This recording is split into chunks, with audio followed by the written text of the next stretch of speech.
নমস্কার বন্ধুরা, আশা করছি আপনারা সবাই ভালো আছেন এবং সুস্থ আছেন। আমি রাখি আমার চ্যানেলে আপনাদের সবাইকে জানাই অনেকটা স্বাগত। তো বন্ধুরা, প্রদীপ সারা রাত জ্বলবে কিভাবে, সেটা আবার তেল ছাড়া, সেটাই আজ শেয়ার করব। বারবার প্রদীপে তেল দেওয়ার প্রয়োজন হবে না, ভীমের সাহায্যেই জ্বালানো হবে প্রদীপ। আপনারাও অবাক হয়ে যাবেন কিভাবে ভীমের সাহায্যে প্রদীপ আমরা জ্বালাতে পারছি। কিভাবে এই ভীমের সাহায্যে প্রদীপ জ্বলছে, এই ভিডিও অনেক উপকারী হতে চলেছে। কিন্তু আজ এই দিওয়ালিতে এই ট্রিকটা অবশ্যই ইউজ করবেন, দেখবেন অনেকটা সময় পর্যন্ত প্রদীপ জ্বলবে, প্রদীপ একবারের জন্য নিভবে না। তো তার জন্য আমরা দেখে নেব কিভাবে প্রদীপটাকে তৈরি করব। তো প্রথমত এখানে আমি যে কটা প্রদীপ জ্বালাবো সেই হিসাবে আমি এখানে প্রদীপগুলোকে নিয়ে নিয়েছি। আমরা বাজার থেকে যখন প্রদীপ কিনে আনার পর প্রথমে যে কাজটা করি, প্রদীপটাকে জলের মধ্যে ভিজিয়ে দিই। কিন্তু একদম ভিজানো যাবে না। প্রদীপটাকে কেন জলের মধ্যে ভিজিয়ে দিই? যেহেতু প্রদীপের মধ্যে অনেক ছোট ছোট ছিদ্র থাকে, সেই ছিদ্র জলের মধ্যে ভেজালেও জল শুষে নেয়, আর তেল দিলে তেলটাকে শুষে নেয়। এই যে একটা সমস্যা, সেই সমস্যা থেকে রেহাই পাওয়ার জন্য কি করবেন, নিয়ে নিয়েছি এখানে ভেজলিন। বন্ধুরা, এই যে ভেজলিন নিয়ে কিছুটা পরিমাণ আঙুলে নিয়ে আমরা প্রদীপের ভেতরে এইভাবে ভেজলিন লাগিয়ে দেব। এর ফলে কি হবে, তাহলে এর যে ছিদ্রগুলো আছে সেই ব্লক হয়ে যাবে। সেই ছিদ্রগুলো, এই মাটির প্রদীপের ছিদ্রগুলো দিয়ে তেল কিন্তু কখনোই শুষে নেবে না ভেতরে।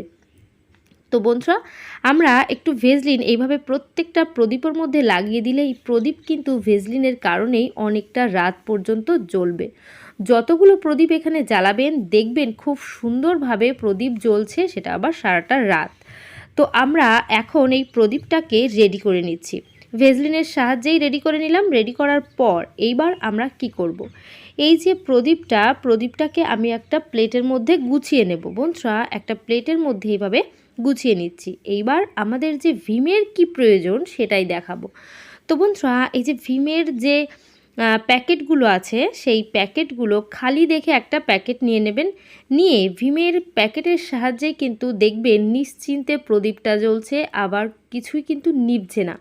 তার জন্য একটা কাঁচির সাহায্যে এই ভীমের প্যাকেটটাকে আমি কিছুটা খণ্ড বের করে নিচ্ছি। এবার এই কিছুটা খণ্ড বের করে নেওয়ার পর, যেহেতু ভীম কিন্তু শেষ হয়ে গেলেও এর মধ্যে কিছুটা অংশ ভীম থেকে যায়, এই জন্য এই যে দুটো টুকরো আমার এখানে কাজে লাগবে। তো এই দুটো টুকরোকে আমি একটু প্লেন জলে ভালো করে ধুয়ে নিয়ে এসেছি। ধোয়ার পর সাইড থেকে কেটে দেব। এইবার দুটো সাইড থেকেই কেটে মাঝ বরাবর আমি কেটে নেব। কেটে এই যে ভীমের প্যাকেটের যে টুকরোগুলো, এই প্লাস্টিকগুলো একটু মোটা হয়, এগুলো কিন্তু বেশি ভালো কাজে আসবে। তো এই যে প্যাকেটটা আমি চৌকো করে কেটে নিয়েছি। কাটার পর এটাকে গোল শেপ দিতে হবে। আপনারা যেভাবে পারবেন সেইভাবে শেপ দেবেন। আমি এখানে ভাঁজ করে নিয়েছি। ভাঁজ করে এইভাবে একটু কেটে নিলে দেখবেন খুব একটা গোল হবে না। আর আপনারা যদি এই পেপারটাকে একদম পুরোটা ভাঁজ না করে গোল করে কাটার চেষ্টা করেন, সেক্ষেত্রে ভালো গোল হবে। তো আপনারা যাদের যে শেপ দেওয়ার ইচ্ছা হয় সেই শেপটাই রাখতে পারেন। আমি এখানে কিন্তু একটু গোল করে কেটেও দেখাচ্ছি। তো এইভাবে যদি আপনারা কাটেন, নিজেদের আইডিয়া মতো কিন্তু খুব সুন্দর গোল করে কাটা যাবে। তো এইভাবে আমি এখানে 4-5টা টুকরো কেটে নেব। তো এই যে প্লাস্টিকগুলো কেটে নেওয়ার পর বন্ধুরা দেখিয়ে দিচ্ছি, এই যে কেটে নিলাম। কেটে নেওয়ার পর এই প্লাস্টিকগুলোকে কি করতে হবে, এর মধ্যে কিন্তু আরও অনেকটা কাজ আছে। এবার আমরা নিয়ে নেব একটা লোহার শিক। লোহার শিকটা দিয়ে এইভাবে মাঝ বরাবর এখানে ছিদ্র করে নেব। প্রথমে আমি শিকটাকে গরম করে নিলাম। গরম করে এই পেপারটার ঠিক মিডিলে একটা ছিদ্র করে নিচ্ছি। এইভাবে ছিদ্র করে নেওয়ার পর দেখবেন প্রদীপটা জ্বলতে কতটা সুবিধা হবে। আর প্রদীপ জ্বালাতে আমরা তেলও খরচা করব না, জলের মধ্যেই প্রদীপটা জ্বলবে, আবার এই ভীমের সাহায্যে। তো কিভাবে সেটা জ্বলবে তার জন্য সম্পূর্ণ ভিডিওটা দেখতে হবে। আর আমার ভিডিও যদি আপনাদের ভালো লাগে, অবশ্যই কিন্তু কমেন্ট করে আমাকে জানাবেন। আর আমার চ্যানেলে নতুন যারা আছেন, অবশ্যই কিন্তু চ্যানেলটিকে সাবস্ক্রাইব করবেন, অল নোটিফিকেশান অন করে দেবেন। তাহলে আমার চ্যানেলে এই ধরনের ভিডিও সবার আগে আপনাদের কাছে পৌঁছে যাবে। এইবার আমি এখানে নিয়ে নিচ্ছি বেশ কিছুটা তুলোর সাহায্যে আমাদের প্রদীপ যেহেতু পোলতে রেডি করতে হবে। তো আমি এখানে কিছুটা করে তুলো নিচ্ছি। খুব বড় পোলতে রেডি করবেন না, তাহলে কিন্তু কাজটা খুব একটা ভালো হবে না।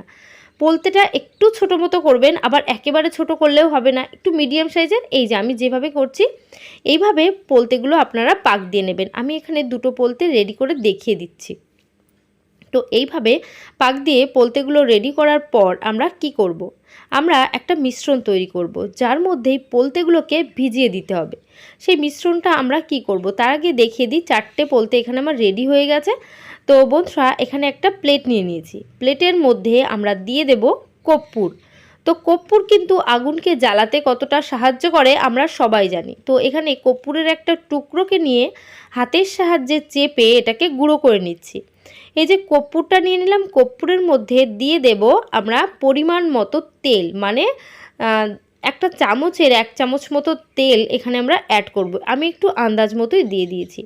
আপনারা সামান্য একটু তেল বেশি নেবেন আর এর মধ্যে নিয়ে নেবেন ভেজলিন। এই যে ভেজলিন, কর্পূর আর সর্ষের তেল, এই 3টে একসঙ্গে আমি চামচের সাহায্যে অথবা হাতের সাহায্যে, যেহেতু অল্প তেল, আমি আঙুলের সাহায্যে এটাকে মিশিয়ে নিচ্ছি। আপনারা এই যে একটা মিশ্রণ তৈরি করে নেবেন। তৈরি করার পর এর মধ্যে ওই যে পোলতেগুলো, সেই পোলতেগুলোকে এই তেলের মধ্যে পুরো ভিজিয়ে নেবেন। আর কিন্তু কোনো তেলের এখানে প্রয়োজন হবে না, শুধুমাত্র এই মিশ্রণটার মধ্যেই আমরা কিন্তু পোলতেগুলোকে ভিজিয়ে নেব। আমি সামান্য একটু তেল কম পড়ছিল, এই জন্য একটু তেল দিয়ে নিয়েছি। এবার পোলতেগুলোকে এপিট ওপিট করে ভালো করে লাগিয়ে তারপর এটাকে কিন্তু ভিমের মধ্যে সেট করতে হবে। ভিমের ওই প্যাকেটের যে টুকরোগুলো করেছি ওর মধ্যে এটাকে সেট করে নিতে হবে। কিভাবে সেট করব তার আগে আমরা প্রদীপের মধ্যে দিয়ে দেব সামান্য পরিমাণ জল। তো আমরা এখন প্রদীপের মধ্যে চলেন জল দিয়ে দিই। তো এই যে আমি একটা ছোট গ্লাসে করে অল্প অল্প করে জল এই প্রদীপের মধ্যেই অ্যাড করছি। বন্ধুরা এই প্রদীপের মধ্যে জল দেওয়ার পর কিন্তু পোলতেগুলো দেখবেন সেই জলের উপরই কতটা সুন্দরভাবে জ্বলছে। এইভাবে আমরা কিন্তু রাতের অনেকটা সময় পর্যন্ত এই প্রদীপটা জ্বালাতে পারবো। এটা যদি ওভারনাইট জ্বলবে এটা কেউ বলে, সেটা আমি বলবো সম্পূর্ণই ভুল ধারণা। এটা ওভারনাইট কখনোই জ্বলবে না, কিন্তু অনেকটা সময় পর্যন্ত দিওয়ালির দিনে আমাদের ঘরটাকে ডেকোরেশন করতে পারবো। ঘরের ভেতরে চারিদিকে এই লাইটিং, মানে এই যে লাইটিং তো ইউজ করছি, মানে বাল্বগুলো, তার ছাড়াও এই প্রদীপগুলোকে আমরা খুব সুন্দরভাবে ঘর ডেকোরেশনে সাহায্য হতে পারে। এইবার ওই যে পেপারটা গোল করে ছিদ্র করে নিয়েছিলাম তার মধ্যে পোলতেগুলোকে দিয়ে দিচ্ছি। যেহেতু আমার এই পেপারটা একটু বড় হয়ে গেছে, এটাকে কিন্তু কেটে আমি আবার সাইজ মতো করে নেব, মানে একটু ছোট করে নেব। এবার প্রত্যেকটা ছিদ্রর মধ্যে, ছিদ্রটাও একটু বড় করবেন, প্রত্যেকটা ছিদ্রর মধ্যে পোলতেগুলো এইভাবে দিয়ে টেনে দিলে দেখবেন একেবারে যদি ছিদ্র ছোট হয় সেক্ষেত্রে টান দিলে তেলটা কিন্তু নিচেই থেকে যাবে। তখন কিন্তু সামান্য একটু এই মিশ্রণটা মাথার দিকে আবার লাগিয়েও দিতে হবে। এইভাবে একে একে প্রত্যেকটা প্রদীপের মধ্যেই আমরা কিন্তু এই পোলতেগুলোকে অ্যাড করিয়ে দেব।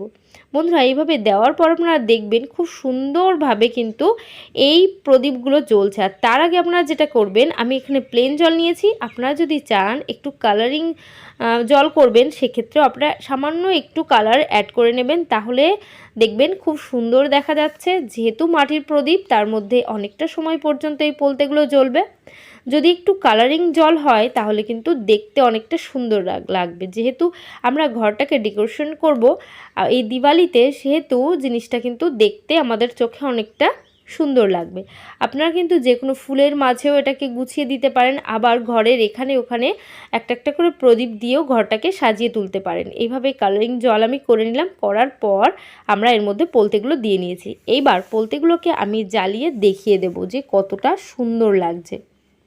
বন্ধুরা ওই যে মিশ্রণটা আমরা তৈরি করেছিলাম, ওর ফলে সারা রাতটা কিন্তু প্রদীপ জ্বলতে সাহায্য একদমই করবে না। সারা রাত না হলেও একটা অনেকটা সময় পর্যন্ত প্রদীপটা জ্বলবে, যার ফলে আমাদের প্রদীপগুলো কিন্তু সুন্দর জ্বলতে থাকবে। বারবার করে প্রদীপের মধ্যে যে তেল দেওয়ার একটা ঝামেলা থাকে, সেই তেল দেওয়ার কোনো ঝামেলাই আমাদের করতে হবে না, শুধুমাত্র এই যে মিশ্রণটার ফলে। মিশ্রণের মধ্যে এখানে আছে কর্পূর, ভেজলিন, আছে সর্ষের তেল। প্রত্যেকটা উপকরণ কিন্তু পোলতেটাকে অনেকটা সময় পর্যন্ত জ্বলিয়ে রাখতে সাহায্য করবে। বন্ধুরা এই ধরনের প্রদীপ বাজার থেকে কিনে আনতে গেলে বেশ কিছুটা টাকা কিন্তু আমাদের খরচা করতে হয়, তো সেই টাকাও আর খরচা করতে হবে না। বাড়িতেই আপনারা তৈরি করে নিতে পারবেন যেই ছোট্ট ছোট্ট জলের প্রদীপগুলো। তো বন্ধুরা আশা করছি আমার এই টিপসটা আপনাদের কিন্তু অনেকটা কাজে আসবে এবং অনেকটা ভালো লেগেছে।